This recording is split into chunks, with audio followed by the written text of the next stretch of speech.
Okay, it's a bit slow. It got connected now. Okay, yesterday we started with calculation views, creation of calculation views, and we have seen creating dimensional category calculation view. And we also seen creating analytical calculation view, which is of type cube.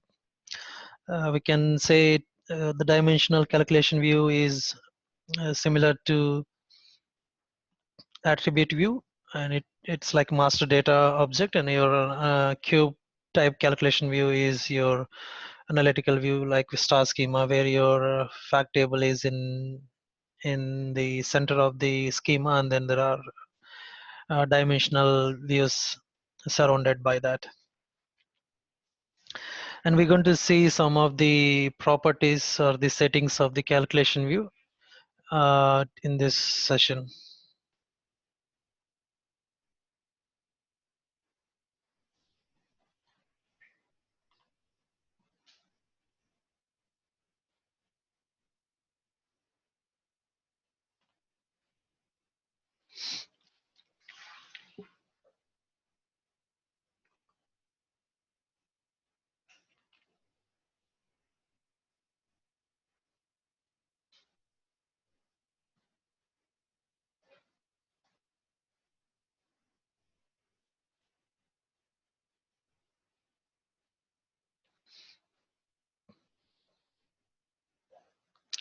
Okay, so after building the view, all the settings or the parameters or properties of the view can be defined in the semantics section, semantics node. So in my semantics, I can see the columns which I am using in my calculation view of the final projected columns from the last node. And then in the view properties, I have several properties of the calculation view defined. There are some of them newly added in the latest releases. There are some of them from the very old releases. So let's see. The first one is data category. We already seen what is it about, and then we have also talked about run with definer rights and invoker rights. And we also yeah, we did not see enable history. Enable history is your time dependent master data where you wanted to identify this particular dimensional view. It's not dimensional, but in case of your when you're working in dimension category view, you wanted to make it as a time dimensional view, then we enable the history. So what does it mean when you enable the history? You get valid from and valid to columns are enabled for that. So one second, it's not. You may see some.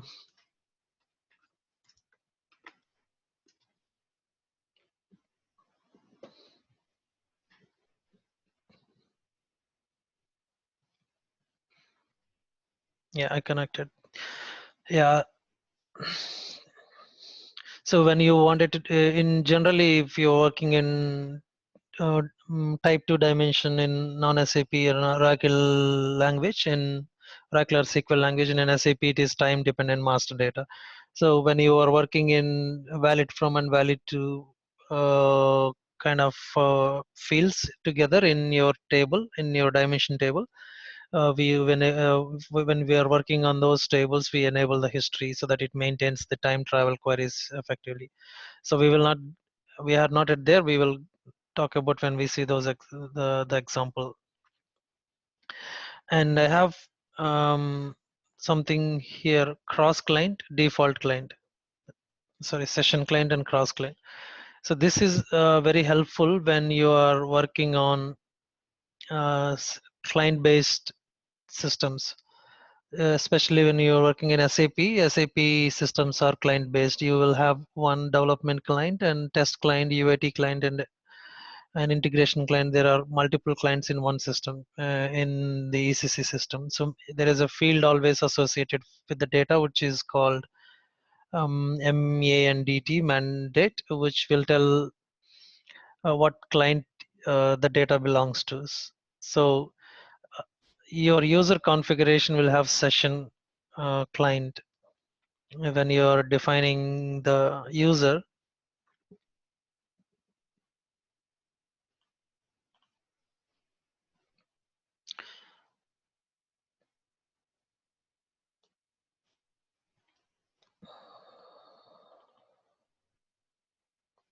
when you're defining any new user in the system, you will define a session for the specific user. You can see session client. So I did not do any session client here, but if I specify a client to that particular user, and then that particular user is working in the modeling of the objects, so he or she is going to get only the data which is specific to that particular client. So if there is a table which has got client based data,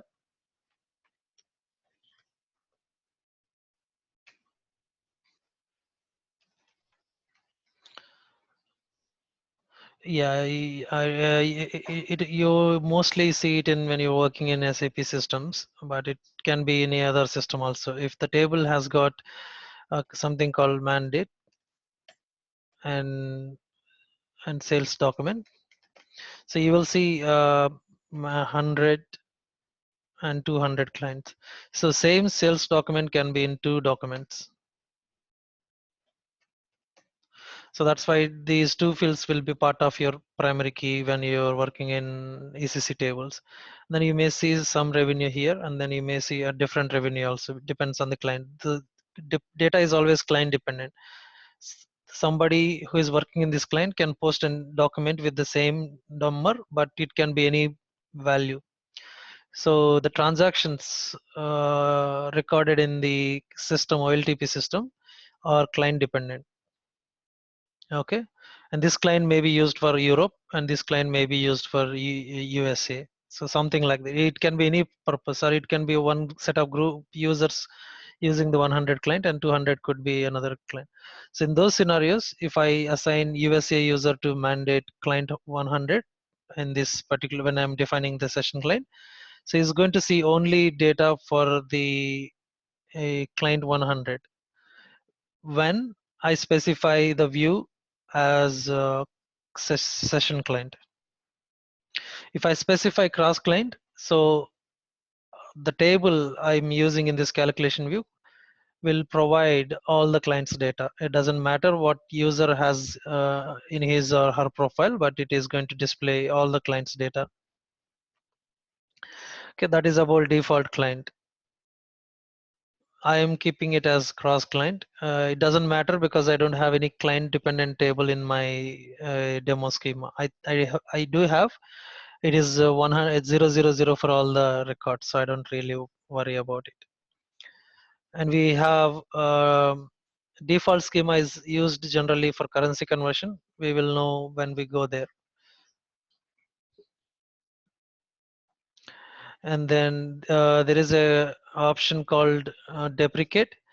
So you can choose this option to deprecate this calculation view. That means it is not SAP is deprecating, you are deprecating to um, tell the other developers that don't use this calculation view. I have some problems, or there is some inconsistencies. We are not really using, we don't want to use this calculation view for in any of your team's development, etc. If you wanted to specify that this particular calculation view is not really going should be used for the other team, you say deprecate. So this is a new option given into SP01 or 2 in the recent releases. It doesn't exist in the previous releases.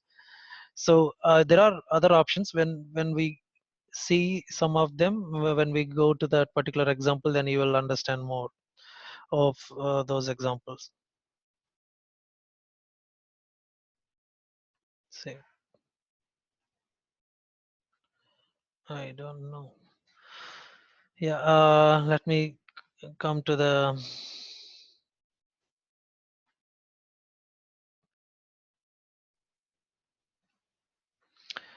yeah, executed in. There is another setting called executed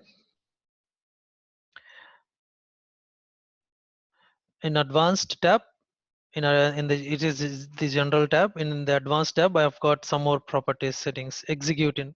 I can see default and then SQL engine. If I say default, it is going to use the calculation engine. If I say SQL engine, it is going to taken by calculation engine only, but calculation engine will make a big select statement and then pass it to SQL engine to run it on SQL engine. So by default, I always keep space blank so that it goes taken by calculation engine and it processed by calculation engine, not the SQL engine. So there is a difference between SQL engine processing and calculation engine processing. We will see that now. Uh, I was showing debugging view yesterday. I'm going to do that same thing. I'm opening the business partner again. It's a simple view. So I wanted to debug this view. What I have in this view, just before that, I see any questions here.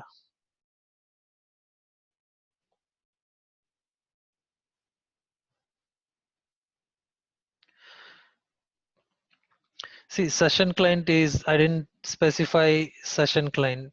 See, that means if the person does not have any client, and then here the person who is having the setting is mainly based on the calculation view here. So if I specify a session client, whatever the setting he has, it doesn't matter. It is going to the session what he logged in is going to create a session number. So the person is not going to see anything. If I say cross client, then he will be able to see all the clients. It doesn't matter whether he has got blank or any client to define.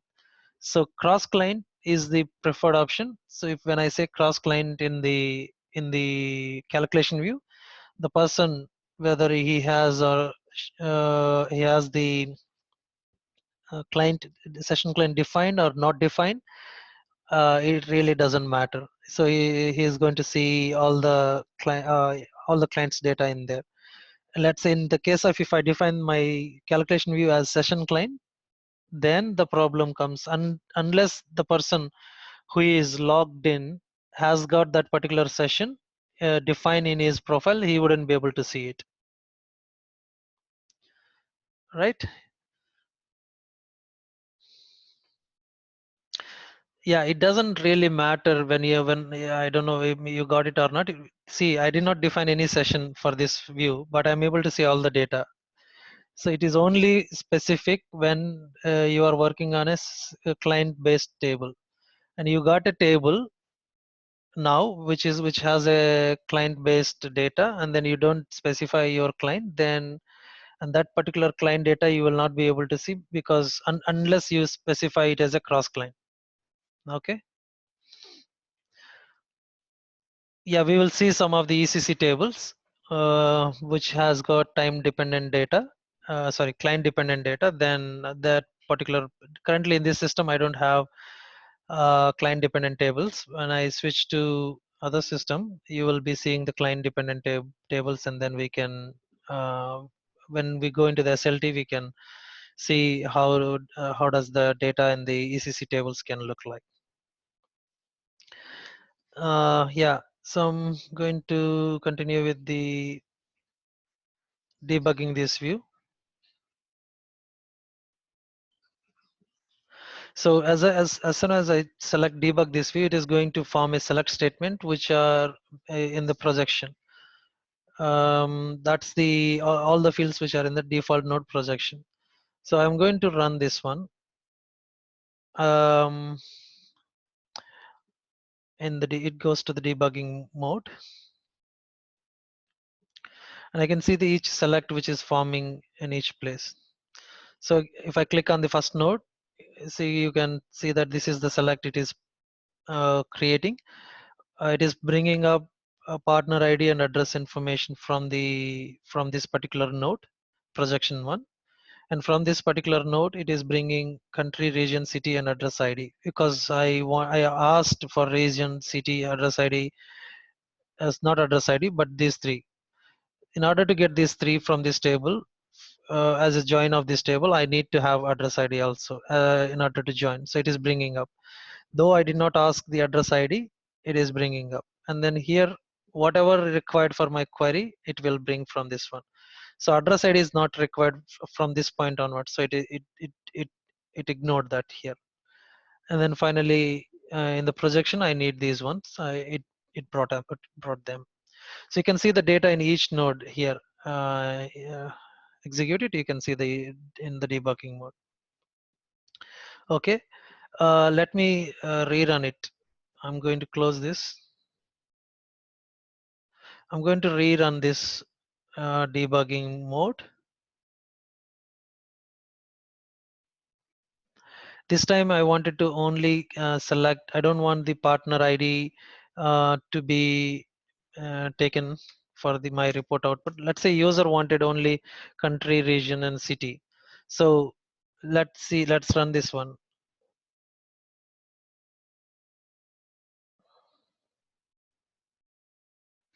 Okay, this time from this one, it brought only address ID. Last time it got address ID and also the product ID, but since I did not request, the user did not request product ID, it did not bring.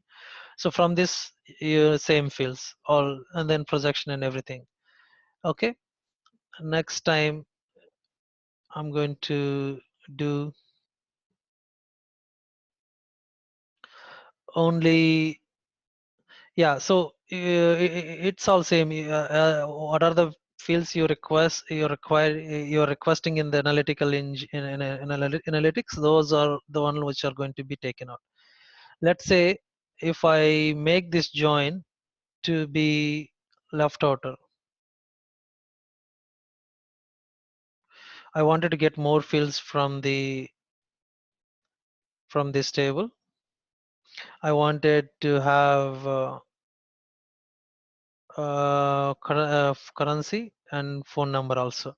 I'm just taking two more fields from my business partner, and then from this I'm taking all these fields. Okay, and here I'm making this join to be left outer chain. Just a simple change I'm making.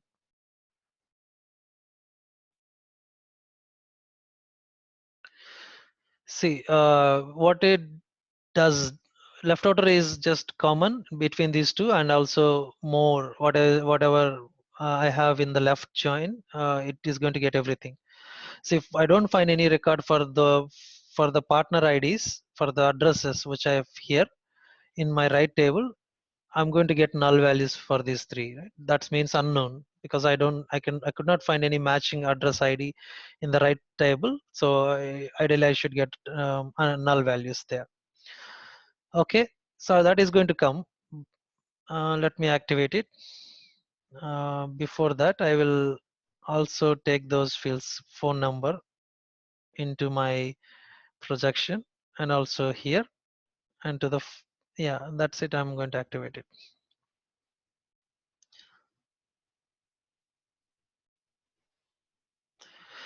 See, I did a simple change to add one more field here, and then I made my join to the left outer join to show you another example. Okay, I don't know if it's activated. Yeah, it should be activated. Yeah, completed successfully. So I'm going to run this debug this view again. Okay, this time I am extracting not the country, not the region, not the city,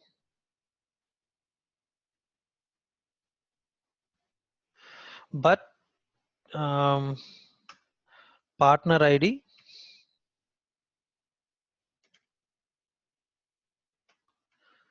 and phone number, right?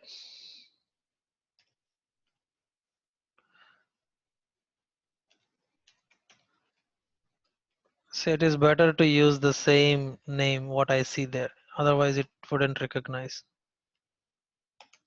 Okay, I'm bringing partner ID and phone number. It's debugging, gone into the debugging. Invalid column. I have to give the right name. partner.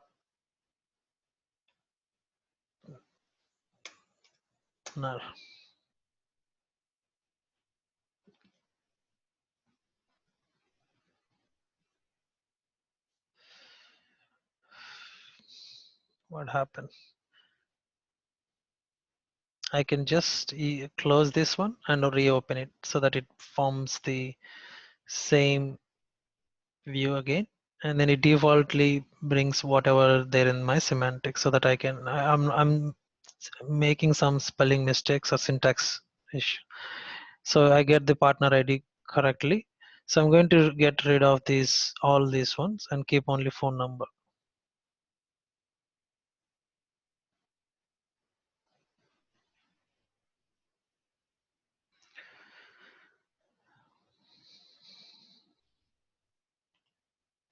See, it is failing because I did not ask any of the column from the right table, right? So there is a right table here, the projection 2. I'm not asking any column from the right table. Technically speaking, what it should do, if I don't require any field from the table which I have on right table, it shouldn't go there, right? So if I close this my debug view and then go into the business partner and then say data preview,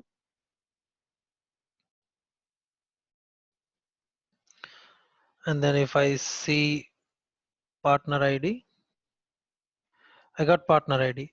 So in order to do this partner ID query, do I need to? Should I go? The engine should go to the projection 2 or not? No, right? There is no need for getting the just the. See, when I'm using the left outer join, if I wanted to get only the records of this particular table, I'm not projecting any column from the other right table. That means whatever, if I join or don't join, it doesn't matter, because of the left outer join. It is going to get all the left product IDs, all the IDs from the left, my left table. I think it's wrong one. So it doesn't matter. I have to get everything from the only. I'm getting everything from the left table. Only it goes to this side only if I'm requesting any of this column in my report output. Even though I'm selecting all these fields here, if I don't request any of these fields in the query, it doesn't have to go to this side, right? What is the need of going into this table? If it is an inner join, yes, I have to go this side also, even though I'm not requesting anything. But if it is a left outer join, directly whatever I wanted to get, I can get it from this. So that's what I wanted to tell. If you're doing the left outer join and the query report is not asking any of the information from your right table, there is no point in going to the right side table. That's how column engine will work and then get the data into there. You understand the scenarios, right? You'll have to understand how the join works and what fields are requested. If the field is not matched according to your join, what it is going to get, how the null values are going to come, etc. That's important. You do SQL, in SQL window, you will understand better why the null values are coming with respect to the joins. Okay, that's about the debugging view, and the each node is going to prepare a select statement according to the query output from the business user. Okay, now I will go and explain something here. It's very important to understand this process.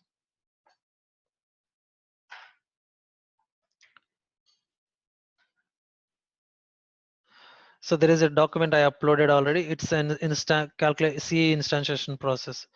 So how does it work, etc. There are very simple examples given in there. So if you build a calculation scenario like this on table 1 and providing the output, so how is it going to work? You got a table. On that table you have an aggregation, and then this is the query which user is requesting. Select A and sum of k1 from calculation scenario group by A. That's the query user is making. And then how the request goes to the table, only A and K1 are required. It is going to ignore all the rest of the columns. Sorry. And then while doing the aggregation, it is going to again ignore all the other columns which are in the table, because my table has got A, B, C, K1, K2, and etc. It is going to sum the measure, and then finally it comes to the output only A as a column, and then measure K1. So that is what actually you triggered the you requested for. What is my sum of my measure uh, for uh, for a dimension A, for a characteristic A? So that's how the calculation engine works. Join over two tables. In this case, I have two tables and then join and then output. That's a calculation view scenario. Something which is similar to what I have shown you just now, right? This is what I was showing. Two tables, join, and then join on the, yeah, you got table. I am requesting A from table, and then from table 2 I'm requesting A and B, because my query is only requesting B from the calculation scenario. Just they need only B from this particular thing. Since it is inner join, I need to join both tables and then get the B from there. So for that reason, I'm getting A from this table and A and B together. Here I got common records, and then I'm going to ignore A from this place, because A is only required to join these two tables. And then from here I only need B, and then B will be projected for the report output. So that's how this is a little complicated scenario, stored scenario in calculation view, executed scenario in calculation view. So if you understand how it is executed in a SQL way by using query, then you will be able to troubleshoot the performance issues in the calculation view very effectively. So I would always again and insisting, don't really know, you don't need to focus on just dragging and dropping. It is easy. You need to focus on how the select is made from the query. It is a query application, and then how the engine is bringing up the data from the top, from the bottom up top, how the query is injected into the bottom, and then how the results are going to come out from the table. That's how the calculation scenario works. Okay, we will see key flag in the later. That yeah, just understand these three examples. You will know in a, it will be very helpful in troubleshooting the performance issues. You can also do something called um, uh, explain plan. Sorry.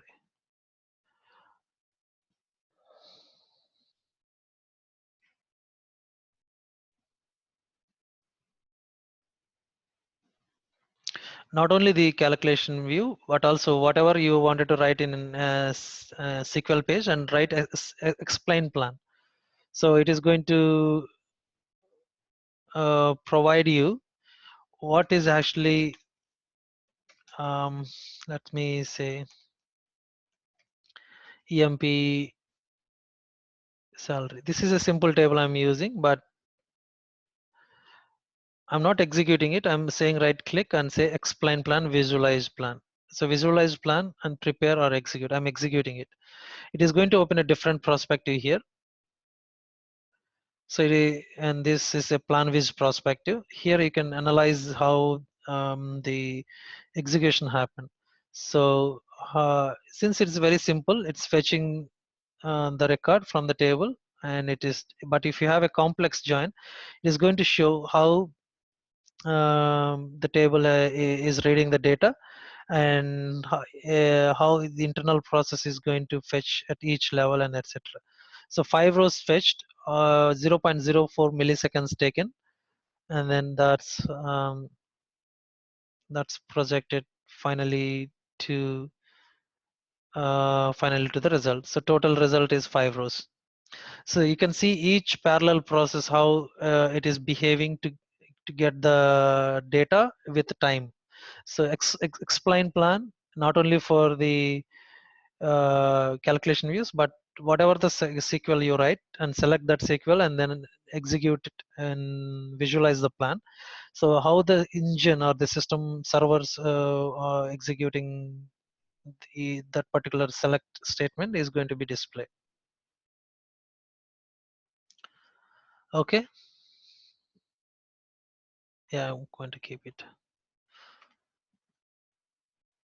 um Next topic is, yeah, what is if you select SQL engine? SQL engine is something different. You don't use until you got a requirement, specific requirement. See, let's say you got a view here and you have so many joins, join after join after join after join, and then finally you never know, maybe n minus 1 join or n minus 2 join, maybe getting only one or two records, but in the from the bottom you are processing millions of records, and then n minus 1 join somewhere here having inner join on the other data set which has got two records. So in that case, whatever the calculation engine doing so far to get from the bottom with respect to the query output is going enormous time wastage, just because you at the end you are getting two records because of the last operand.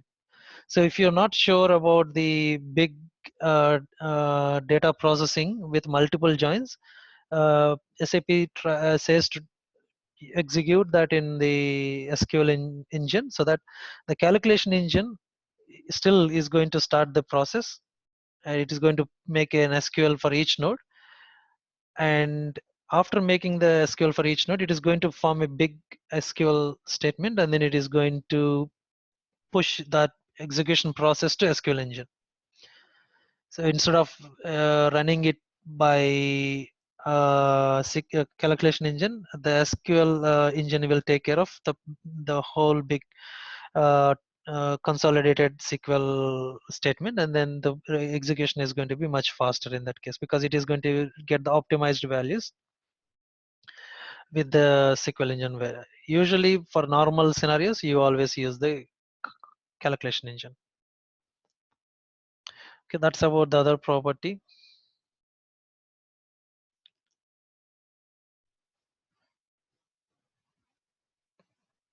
Deprecate calculation views I just talked about. Run with invoker. I cache invalidation period.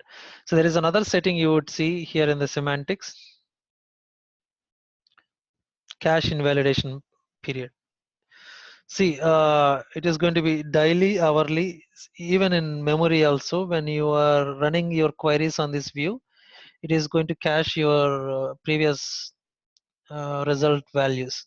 So you may define how when my cache should be cleared out, by hourly or daily. That those were the two options I had before. I don't know if this is the new option, transactional. I haven't got chance to use that one, but I will try knowing it about it. So daily means daily you will invalidate the cache. So tomorrow you come and then there will be no cache available for this particular view. And then it's going to generate a new cache from every, and hourly if you say every hour it is going to remove the cache for the previous result sets. Okay, yeah, that's about the properties. There are some more properties which propagate yeah, you could see the, you say when you say SQL engine and then propagate instantiation to SQL views, you can do that, as I said just, but you will have to be very sure about the your the big too many joins in there. Okay, this is something XSC compatibility mode. When you are working on XSCA, XS Advanced, uh, you will define that this view is going to be compatible for XSC or not. So that's how you can be using the setting, and it is very advanced. I mean, no, not even 1% clients gone to XS Advanced, so you don't need to worry about this moment. Yeah, let's start with the other nodes of the calculation view.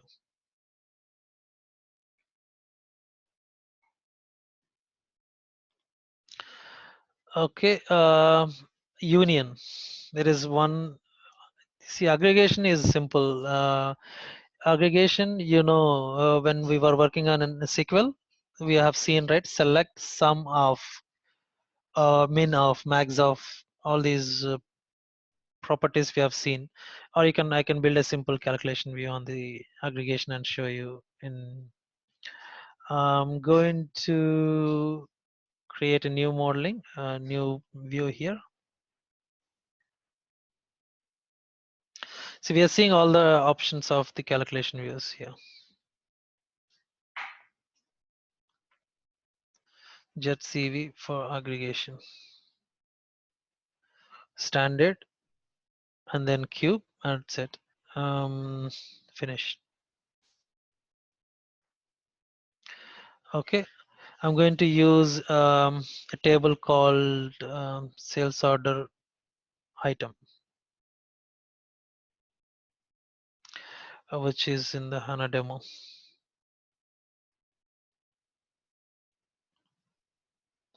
Tables.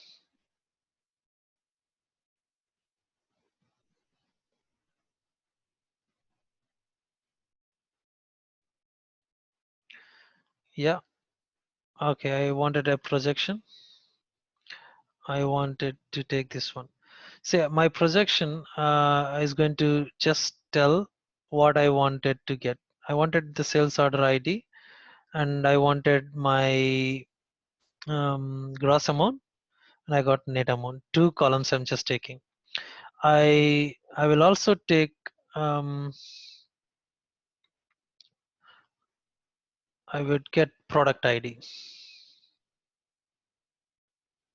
Okay, so I wanted to aggregate my data based on product ID. I can do another join and get some country region field and then I can do the aggregation to show you, but that is not my objective here. I'm just wanted to show you how the aggregation is going to work.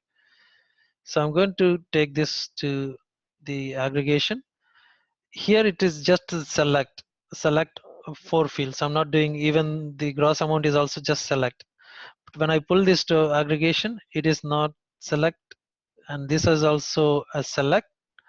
But here if I say add as an aggregated column, it will be like select sum of. By default it is select sum of. You can change that to min, max or count. You remember, right, when you're working in your select statement you are typing select star, select sum of, select min of, so to aggregate the data. So similarly that's what I'm doing. Sigma means it is sum. I can also do the aggregated column on net amount and then product. I I can just say it is not an aggregated column. Even you can do the aggregated column for because you can do the count of product IDs, right? So it is not the only amounts are to be aggregated. It can be your characteristics also. So but I just added as a normal attribute. So this statement is nothing but your select sales order ID, product ID, and sum of gross amount and sum of net amount from from this table, group by product ID and sales order ID. If I remove this sales order ID, that means I'm not selecting it and I'm removing it from group ID, group by clause also. That's basically interpret that in your select statement and then you can work on it easily. So whatever the select, for one simple line, you may not feel real use of having SQL understanding, but if you have 20 to 30 aggregations and projections all mixed up one with other, it is going to be confused. For sure, it is going. If you don't have an SQL understanding, that design of the 20, 30 nodes or more than that with one with other, it's going to get difficult. So now my data is going to get aggregated by product ID, and then I can just pass this to an aggregation. I'm going to select default. here in this aggregation node, it is default going to be sorry, that's the star join which is going to get. So if I do 2 times, it is going to generate 2. I'm going to remove this one. And then net amount and then product ID. Sorry, yeah, net amount I'm not doing the aggregation. If I don't do the net amount as a aggregated column, you know it, right? How does it going to work? It is going to work as a normal column, and it will be in the group by clause also. Yeah, but you understand how the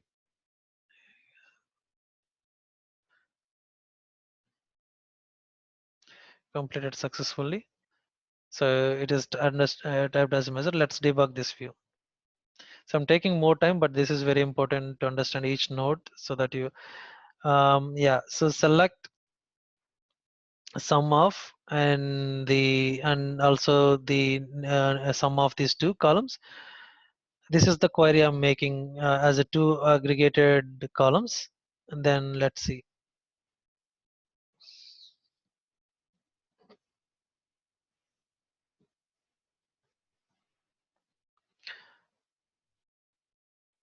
Here I'm going to get product ID, gross amount, net amount. This is select is just select. I didn't have any aggregation because it's projection.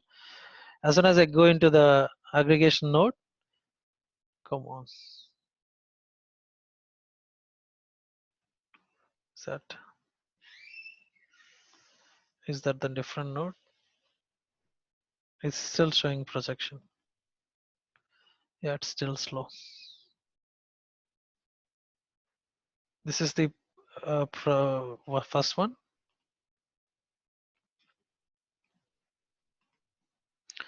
Yeah, let me, I don't know, for some reason it did not.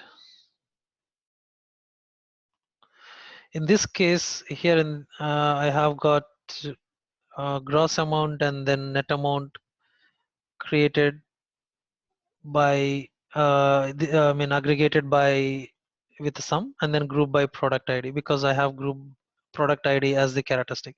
So whatever I have here in group by, it's going product ID, it's going to be there, right? And then finally that semantics. So let's run it.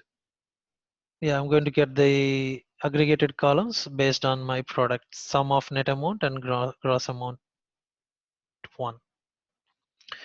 Okay, that's how the aggregation function works. So I can just go and close the debugging. I can see there are 2 aggregated columns, all the measures. Yeah. Any question? I think. Come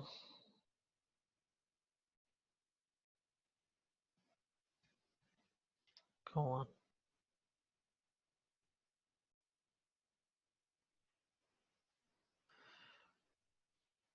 See, net amount is also an aggregated column, right?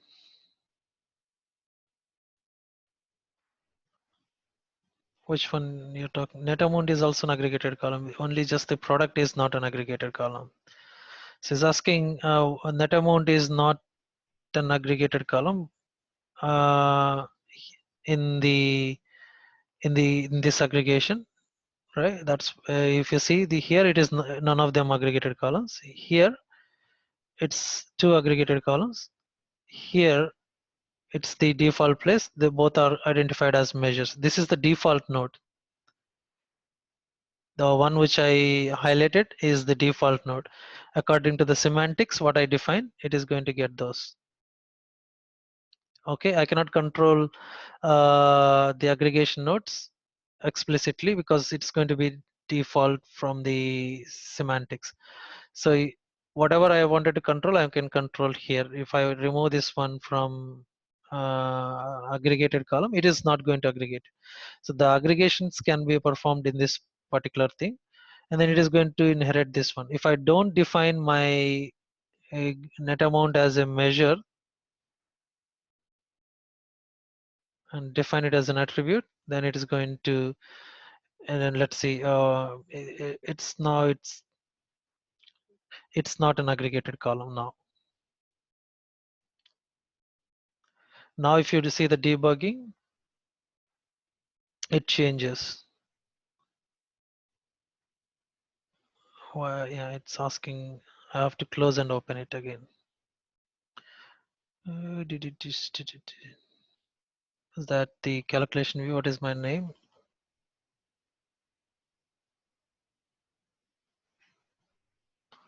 Yeah, it is not an aggregated column now. Let's run this in the debug mode. Now it is not debug. So you understand, right? That's the, so if I choose an as the measure and it has an aggregation, it's of a type cube. Only in cubes only you can do the aggregation for measures. So if I choose as a measure, and it is going to be definitely aggregated. Otherwise, there is no point in having a measure in there. Measures will be aggregated if you have an aggregation as a default node. Yeah. So similarly, you can do a lot of aggregations on characteristics, as well as if you wanted to get the distinct count of sales orders. Are you going to do an aggregation or not? Yes, you're going to do an aggregation on sales order. It is going to be count of sales order in your SQL. So just understand from, see, there is no big uh, surprise, some technicality in there. It is the SQL which is your background. Okay, and then we see something called union.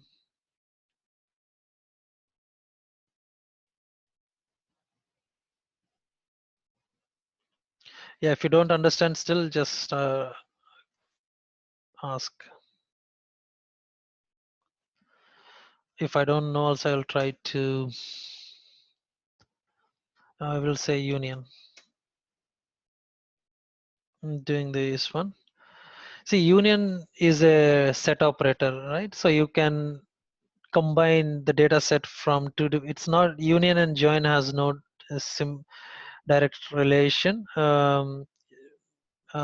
Union is a data set um, operation which is going to combine your two different data sets. There is no join condition applied when you are working on union. It is going to be combining your two different data sets, and whatever you are selecting as part of your uh, result, that is going to come from both data sets. That's union. You also have intersect and minus, which are not shown here in the classic version. You can see them in the XS advanced. In the older releases, when you're working on classic, in order to get the class intersect or minus, you will use the SQL. So if you get a requirement to do the intersect, you can play around with join also, or you can, I mean, in little different way. But if that is not really making some more job performance issues, then you can write the SQL calculation view, which will make you to get the union, sorry, intersection or minus. Minus is an Oracle term, and I think SAP is terming it as mm, I couldn't remember. Only left side you get. I mean, only one operation from the other side you get um, the difference. Okay. Yeah. Let's start with union. So for that, I take a projection and I take my same table, or I take um, a header table this time.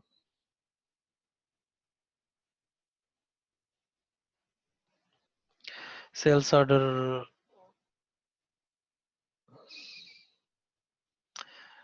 sales order header. Okay, I'm going to join this with time data. I got some time data loaded. Let me join.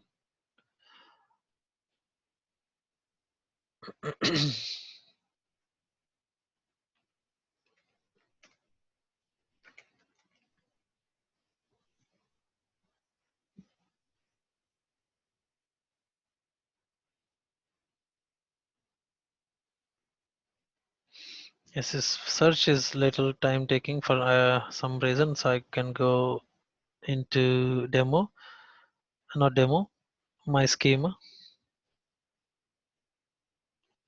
get the tables, get the time data there. So I take the date SQL and year and month. Sorry, just the year I wanted. That's it. So let me try to join these two together to get the time data for that particular date. So I got here sales order ID and I wanted the history created at. I don't know what field I have the date for, either history created it or changed it, but I will let me take both. And then gross amount I'm taking it. And from this side I'm took those two. And then let's join the created at first to SQL.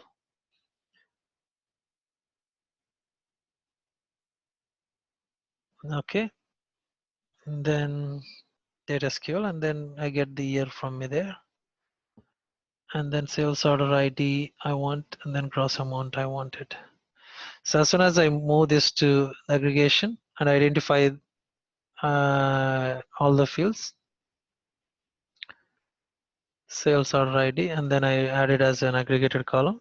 That's it, and then it automatically comes here. If I do it here, automatically comes back. And then I just do the, sorry, I just do the activate it and try to display the data. Oops, error.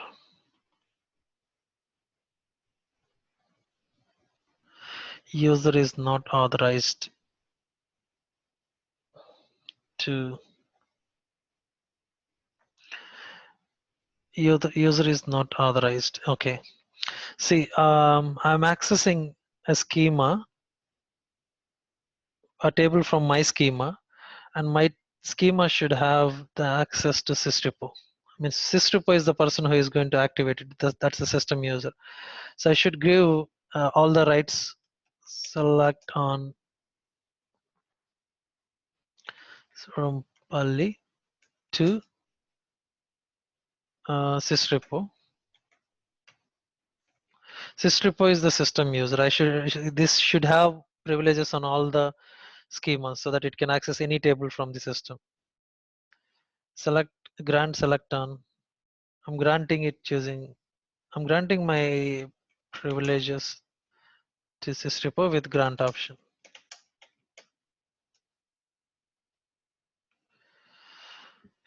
I have to just do the exactly the same name it because it's going to ask.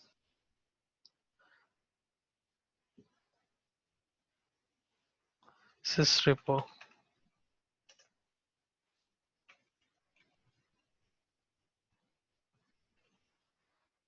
Okay.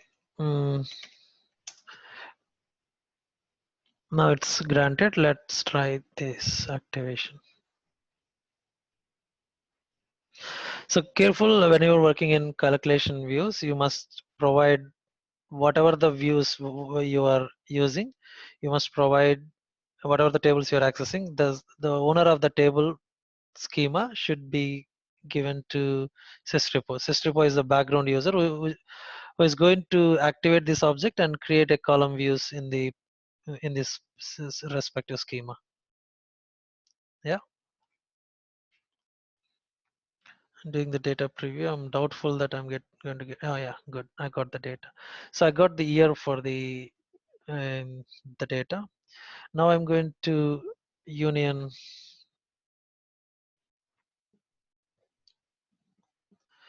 ZCV union 1, a standard graphical cube, finish. So I take my projection. In my projection, I'm just taking the view I built here, and here I'm going to get all the fields. It's going to come, it's slow.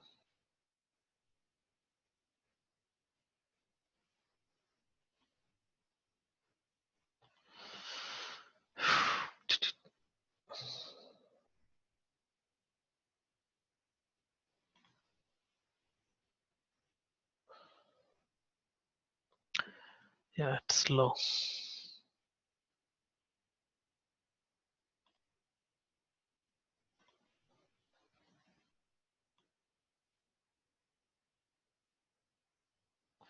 Okay, I'm going to get here sales order ID and then gross amount, all these three. I took this calculation view into here, and then I wanted to make a filter on the year. Apply filter. You can do the filters, right? So that what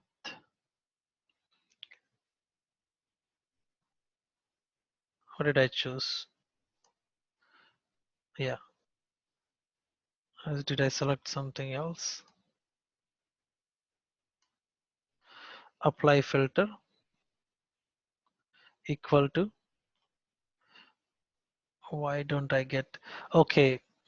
So yeah, from the recent release onwards, it is not allowing you to use the fixed parameter on the calculation view which you are using it.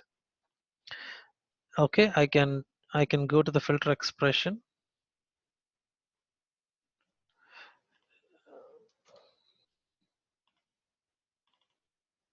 Here is equal to what? I'm going to give 2014.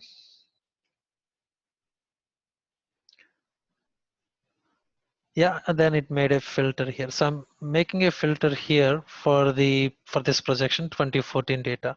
Then I'm going to do another projection. I'm going to insert the same union. But this time I wanted to use another data set.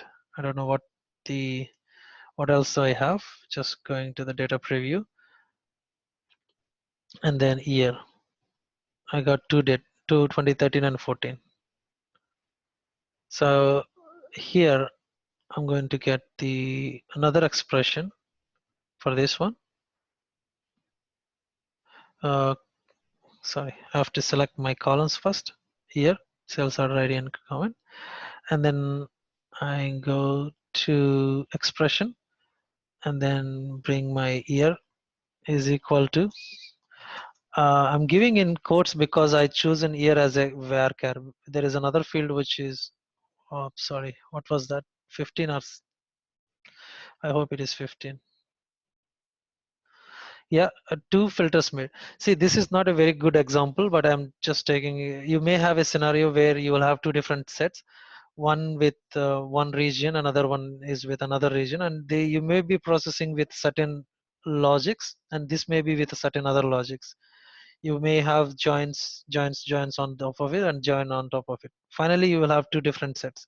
But here in in this example is simple. I have two very similar. You don't need a union to do this, but in case when you are having a big requirement to process this data separately and this data separately, and there are two identical data sets, you can do the union. So I'm going to bring union.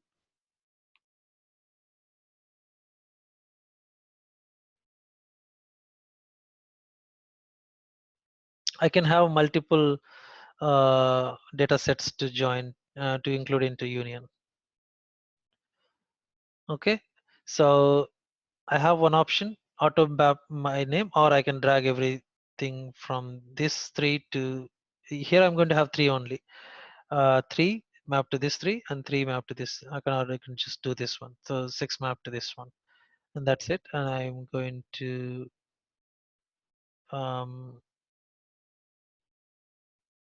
see this one, and I wanted to make normal things, but I wanted to hear this just say gross amount to be measure, and this is going to be dimensions, and then this one also dimension. So as I do, and then this becomes an aggregated column, and that's it.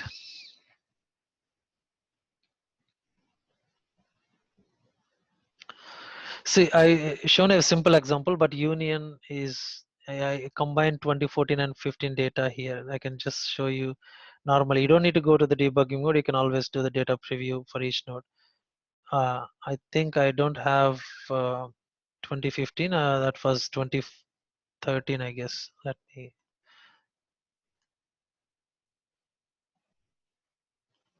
Yeah, I've got for 2014. Then I think it is expression 2013. Activated. Oops, what I did. That's for a different purpose. That's development object activation. Now done. I'm going to union one and then did the data preview. I can bring year and then amount. So it is going to combine 2013 data and 2014 data together. So 2013 data is very small, so you don't get it. 2014 data is huge, so you get big number. You can see that in the chart. Maybe the pie chart may help you. A little 1.22%, and then this is what the data is. So here, the whatever I'm bringing into the selection is going to make the intersection should have to happen. Okay,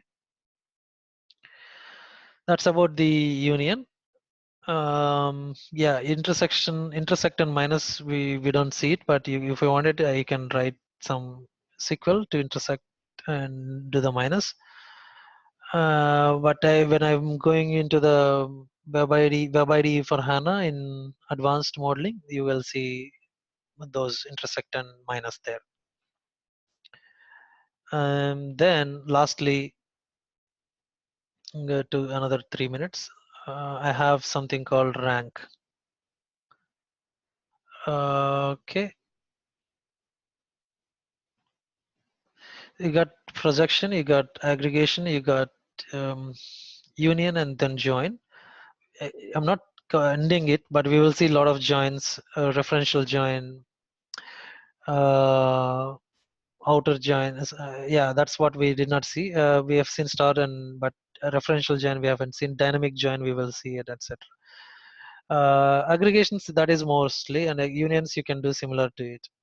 But joins we will see more. And you got something called rank. Rank is very similar to your rank functions, window functions in your SQL. So I've shown you simple examples, right? Dense rank, and row function. So rank is going to give you the top n values for sales. I'm going to show you in 2 minutes. It's very easy.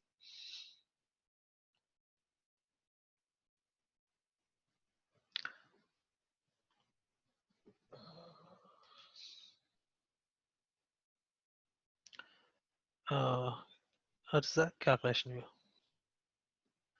CV rank Q. So I wanted to take projection and then take the sales order. HANA demo.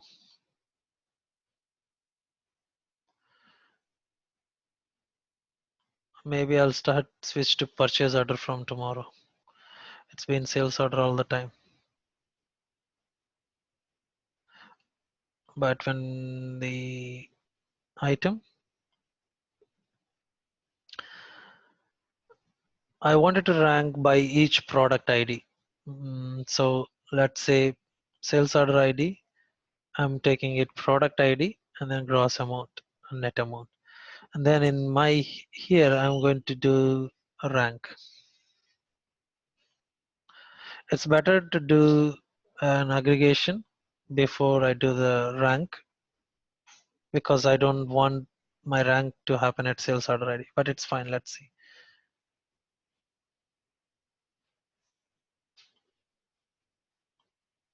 Rank. It is asking in my rank node, what is the sort direction? Top n or bottom n? I wanted to see the top n products which had made the gross amount more. Threshold, how many? It could be fixed. Input parameters, we'll see it later. I wanted to do the fix 5. Order by what?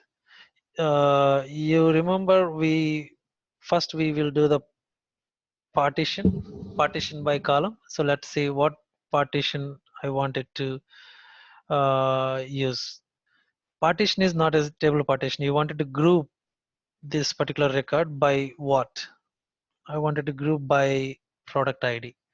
So each product ID I'm going to rank, and then order by your amount, right? You wanted to do the ranking for amount. Yeah.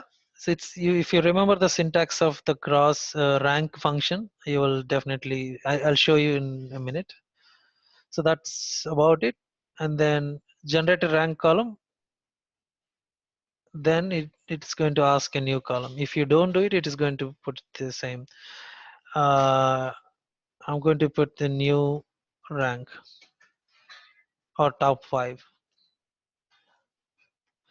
Okay, it is going to generate a new one, and that's it. I'm done. I can put it to aggregation, and then top 5 is coming. I can select all of them and then add to output. Actually, I can select add all to output so that it comes there. Since I added already, I'm going to remove it, and then that's it. And syntax, I'm going to auto propose it. So you got uh, 5. I don't want this rank to be aggregated. I can just see dimension and then activate it.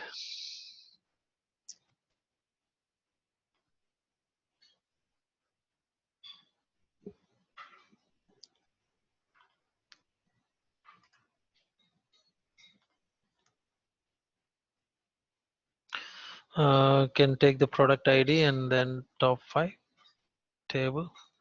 So gross amount. So you can see that this product, for this product, the top 5. These are the if I say I don't take anything into consideration, if I do it a bit higher level, I will get the top 5 products. So since I'm taking these are the top 5 sales orders which made the revenue. I can just put this. You can see top 5. This sales order, this sales order, this one, and this one. These are the top 5 sales order in this product which made the revenue. Since I made the aggregation for the gross amount, it made it. I shouldn't have done it. I can go back and take out the gross amount aggregation from this one. So for that, I can just say attribute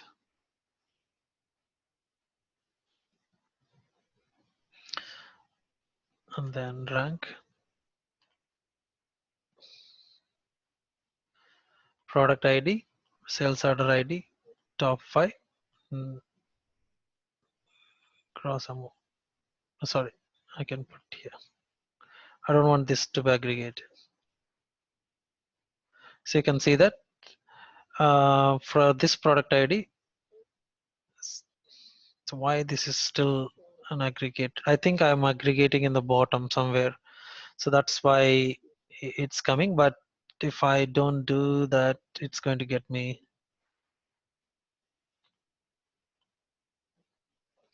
Yeah, when I did the order by and then product ID, no, I did not aggregate it. Did not do this. Yeah, shouldn't be aggregated.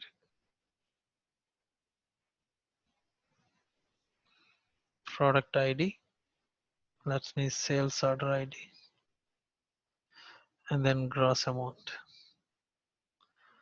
and then rank. Yeah. So if I bring my product ID into this list, and now I can see the list. I should be having this here, and then yeah, sorted. Okay, when I sort this one, it is going to give the top values. Otherwise, it is not actually giving the. You understand, right? This is not the aggregated value. This is the original value of the sales order ID. Yeah. So by each product, you got 5. So when I do the sorting, I've got a product 5, and then all the sales orders giving the same gross amount. So it is ranked 1, 2, 3, 4, 5, all of them. So what does it? Uh, and then for the next one, it is ranking 1, 2, 3, 4, 5. It's because of the same values. If there are no same values, you can see the difference. I don't know why. Yeah, there is something gone wrong. I think it looks like it is all same values because it got wrong representation.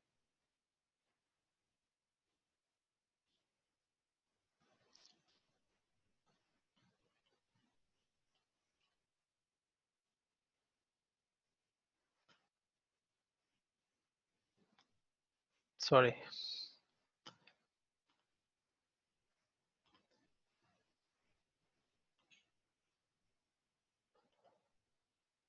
I don't want to partition by any column. I'm going to remove it.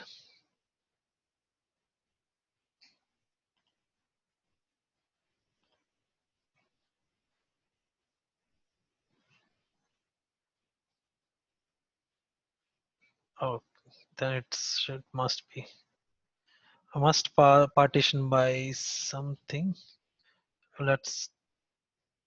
Yeah, if I take any other higher characteristic, that would be better because it's the lowest one. Let's say if I have another characteristic more than product ID, I should have taken that in the selection, like country or region. So where I have a product, I can show the top 5 products in there. So you understand my point. If I have something called country or region, which is higher level, I should have something where my product should be there for 5. At least one country I have got 5 products. Then there is a point in actually getting the top 5 products. So let me switch to the sales order.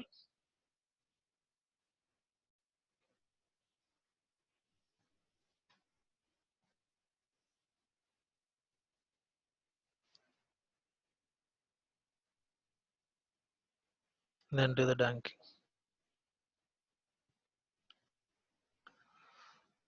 Product ID. I got these products, and then I wanted to get the gross amount, and it is going to show me only the top 5 products. Um, Top 5 sales orders actually.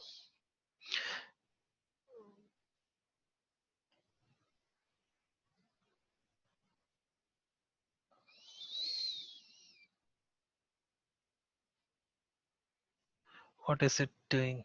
Is it? It's getting more. It's getting all of them.